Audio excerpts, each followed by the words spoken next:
So let's talk about something called the glymphatic system. So it was only recently discovered in the last 10 years, the glymphatic system. And you've probably heard of our lymphatic system, which surrounds our whole body. It surrounds our digestive system. It's involved in cleansing our blood. It's involved in our immune system. It's associated with our digestive tract. But the glymphatic system is a similar system. There's similar cells, glial cells, which are similar to lymphatic cells that are in our brain. And what happens is when we sleep, and this is the interesting thing, right, is it only active when we sleep. And what it does is the glymphatic system opens up when we sleep, when we get into deep sleep and have quality sleep. And it cleans the cerebrospinal fluid, and it helps to remove these amyloid plaques, which build up in our brain and are associated with dementias and Alzheimer's disease, Parkinson's disease, MS, even in depression and migraine headaches. So it's a really, really important process in our body. And there's a lot of things that you can do to enhance your glymphatic system. And it's really important at this time of life that we optimize this glymphatic system. So the first thing is obviously sleep, because that's when it works, right? And I've got a lot of information that you can digest about sleep and learn about. We go into it a little bit now. So sleep is what you got to understand. It's not about what you do in the bed.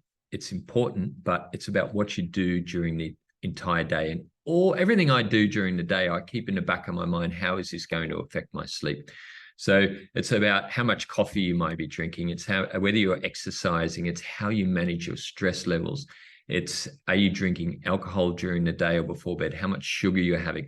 All these things affect our sleep. And so I'd suggest have a listen to my videos on sleep, because it's just super important. But if you can get yourself sleeping and get into those deep sleep cycles, cold exposure is a really good one to do that as well. Meditation, breath work, to get rid of that stress so you can sleep deeply, and that activates the glial cells and the glymphatic system so it can clean and purify that cerebrospinal fluid so that your brain is, well, it's not going to degenerate, but it's also then your brain is going to be active. And we know that when you don't sleep well, your ability to drive, to concentrate, to do anything during the day diminishes significantly. And they've done research on soldiers, and they have a scale of battle readiness. And they show that after just a few nights of not sleeping well, their battle readiness scores can drop down to 25% just after a couple of nights of not sleeping. We know that your insulin sensitivity, your ability to regulate blood sugar levels, diminish significantly when we're not sleeping well. So really prioritize sleep to make sure that your glymphatic system works well. But there's other things you can do as well. So they found that having a diet which is rich in predominantly plant foods, because plants contain a whole range of phytochemicals or antioxidants that assist in reducing levels of oxidation. They know that elevated oxidation levels reduces glymphatic function. So oxidation is like rust, same as in your car, and we want to down-regulate that. And that's what plants do. And there's a whole lot of rhetoric around this carnivore diet now and how great it is, which is just crazy. When I say plant predominant, I don't mean a vegetarian diet, although you can follow a vegetarian diet. But what I mean is make sure the bulk of your diets comes from plants. That's what's really important, is all these non-essential nutrients, these antioxidants that the body uses for these systems like the glymphatic system, which prevent the aging process. And that's why all these guys following the carnivore diet are going to wake up one day dead, because they don't understand the importance of these phytochemicals in our system. So a plant predominant diet, a diet which is rich in healthy fats. So fish is really important. Personally, I'm a pescatarian. I find that the best for me.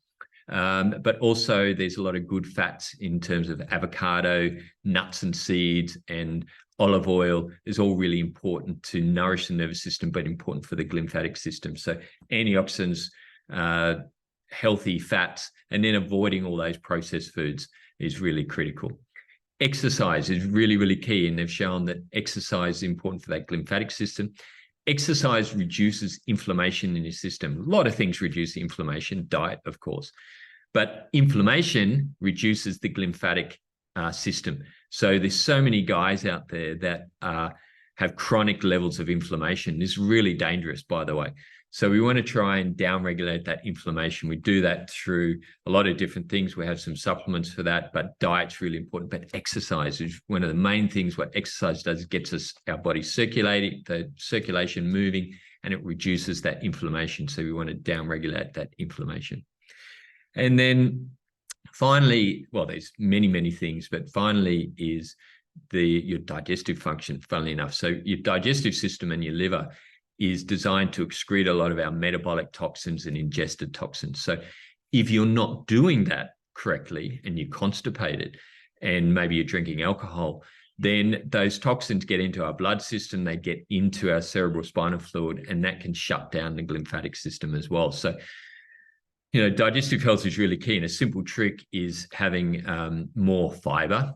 Chia seeds is one thing, soaked linseeds, pears, apples, kiwi fruit. Do whatever you can do to keep those bowels moving, because when they stop, your health is going to go into a decline, because we've got to be eliminating all this rubbish out of the system, because it's going to end up on the brain. And when you've got rubbish on the brain, you're not going to think well. And it's one of the primary lead indicators for shutting the glymphatic system down, which leads into dementia. And it's the last thing we want, right? When we're in our 70s and 80s and we can't remember who we are, the people around us, it's really important. But we just want to be able to function, remember things, and the brain to be, because the brain's the control center of the body, right? So it's really, really important. So remember that glymphatic system, it's directly influenced by everything we talk about: sleep, stress, exercise, diet, and lifestyle.